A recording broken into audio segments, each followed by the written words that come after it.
حضور اکرم صلی اللہ علیہ وآلہ وسلم کا ارشاد ہے،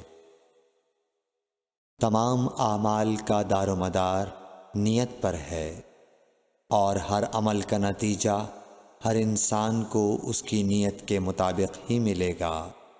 پس جس کی ہجرت دولت دنیا حاصل کرنے کے لیے ہو یا کسی عورت سے شادی کی غرض سے ہو، پس اس کی ہجرت انہی چیزوں کے لیے ہوگی جن کے حاصل کرنے کی نیت سے اس نے ہجرت کی۔ صحیح بخاری حدیث نمبر 1۔